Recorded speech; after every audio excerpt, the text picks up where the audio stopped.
നമസ്കാരം. ജയശങ്കർ, വള്ളുവനാട് മാട്രിമോണിയൽ, ഒറ്റപ്പാലം.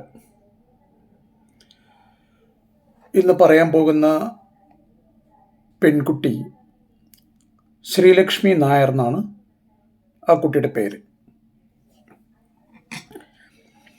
27 വയസ്സ് കഴിഞ്ഞിരിക്കുന്നു. ആ കുട്ടിയുടെ ക്വാളിഫിക്കേഷൻ PGDM അഗ്രികൾച്ചർ ബിസിനസ് മാനേജ്മെൻറ്റാണ്. Agri business management PGDM. National academy of agriculture research മാനേജ്മെൻറ്റിലാണ് ആ കുട്ടി. ഹൈദരാബാദിലാണ് പഠിച്ചിരിക്കുന്നത്. BSc agriculture, university of agriculture sciences, Bangalore. ഇവർ വർക്ക് ചെയ്യുന്നത് SMFG India credit company limited, Mumbai, ബോംബെയിലാണ് ആ കുട്ടി വർക്ക് ചെയ്യുന്നത്. ശ്രീലക്ഷ്മി നായർ. ശ്രീലക്ഷ്മിയുടെ ഹൈറ്റ് വന്നിട്ട് 5'2". ആ കുട്ടിയുടെ നാള് വന്നിട്ട് രേവതി നക്ഷത്രമാണ്. ശ്രീലക്ഷ്മിയുടെ സ്റ്റാർ വന്നിട്ട് രേവതിയാണ്. അച്ഛൻ ചന്ദ്രപൂർ, മഹാരാഷ്ട്രയിലെ ചന്ദ്രപൂർ എന്ന് പറഞ്ഞ സ്ഥലത്താണ്. ഈ ചന്ദ്രപൂർ എന്ന് പറയുന്നത് നാഗ്പൂരിന് അടുത്തുള്ളൊരു സ്ഥലമാണ്. അവിടെ ബിസിനസ്സാണ്, ഓൺ ബിസിനസ്സാണ്. അമ്മ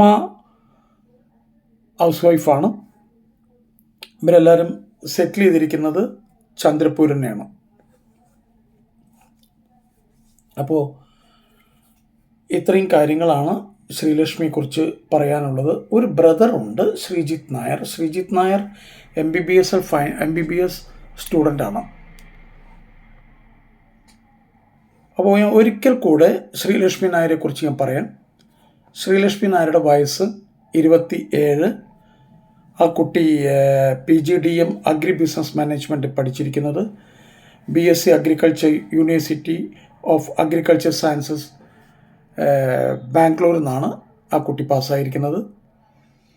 രേവതി നക്ഷത്രം. ആ കുട്ടിയുടെ ഹൈറ്റ് വന്നിട്ട് 5'2" ഹൈറ്റ്. അച്ഛൻ വന്നിട്ട് ചന്ദ്രപൂർ എന്ന് പറഞ്ഞ സ്ഥലത്ത്, മഹാരാഷ്ട്രയിൽ ചന്ദ്രപൂർ എന്ന് പറഞ്ഞ സ്ഥലത്ത് ബിസിനസ്സാണ്. അമ്മ ഹൗസ് വൈഫ്. ഒരു ബ്രദർ MBBS സ്റ്റുഡൻറ്റ്. അപ്പോൾ ഇതൊക്കെയാണ് ശ്രീലക്ഷ്മി നായരെക്കുറിച്ച് എനിക്ക് പറയാനുള്ളത്.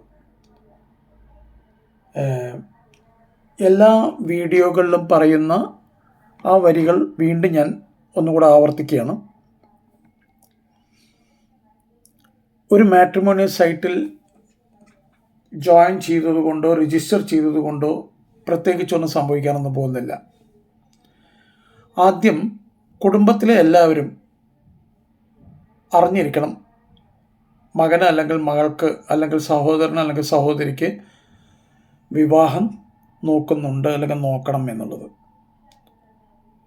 പല ദിക്കിലും വീടുകളിലെ കമ്മ്യൂണിക്കേഷൻ തന്നെ കുറവായിട്ടാണ് കാണുന്നത്. വീടുകളിൽ നന്നായിട്ട് സംസാരിക്കുക. കുട്ടികളും രക്ഷിതാക്കളും സഹോദരങ്ങളും ഒക്കെ ആയിട്ട് നന്നായിട്ട് സംസാരിച്ച് ഇവരുടെ കൃത്യമായിട്ട് മനസ്സിലാക്കണം ഇവരുടെ റിക്വയർമെൻ്റ് എന്താണെന്നുള്ളത്. അച്ഛൻ, അമ്മ, ഇവരെല്ലാവരും അത് മനസ്സിലാക്കി വെക്കണം. കാരണം മറ്റുള്ള പാരൻസുമായിട്ട് മിക്കവാറും സംസാരിക്കുക അച്ഛനോ അമ്മയോ ആയിരിക്കും. അപ്പോൾ അത് കൃത്യമായിട്ട് മനസ്സിലാക്കിയിട്ടില്ലെങ്കിൽ മറ്റുള്ള പാരൻസിനോട് സംസാരിക്കുമ്പോൾ നിങ്ങൾക്കത് ബുദ്ധിമുട്ടുണ്ടാക്കും. എന്തൊക്കെയാണ് ഈ കുട്ടിയുടെ റിക്വയർമെൻറ്റ്? ഇപ്പോൾ ലൊക്കേഷൻ, ജോബ് ലൊക്കേഷൻ എവിടെയാണ് ഇപ്പോൾ ഒരു ആൺകുട്ടിയെ നോക്കുന്നത്? ഒരു പെൺകുട്ടിയുടെ ബോംബെയിലാണ് ജോലി ചെയ്യുന്നതെങ്കിൽ തീർച്ചയായിട്ടും ആ കുട്ടിക്ക് ബോംബെയിലുള്ള ആൺകുട്ടികളെ നോക്കുന്നതായിരിക്കും നന്നാവുക. ഇപ്പോൾ പെൺകുട്ടി ബാംഗ്ലൂർ ആണെങ്കിൽ തീർച്ചയായിട്ടും ആൺകുട്ടി ബാംഗ്ലൂർ കിട്ടുന്നതായിരിക്കും രണ്ടുപേർക്കും നല്ലത്. അപ്പോൾ അങ്ങനെ job location, height, weight, education, ഈ വക കാര്യങ്ങളെല്ലാം നന്നായിട്ടൊന്ന് സംസാരിച്ച് മനസ്സിലാക്കി വെക്കണം. അത് കൃത്യമായിട്ട് മനസ്സിലാക്കി കഴിഞ്ഞാൽ തന്നെ പാരൻസിന് ഒരു പരിധി വരെ എല്ലാ കാര്യങ്ങളും നമുക്ക് വളരെ എളുപ്പമായിരിക്കും.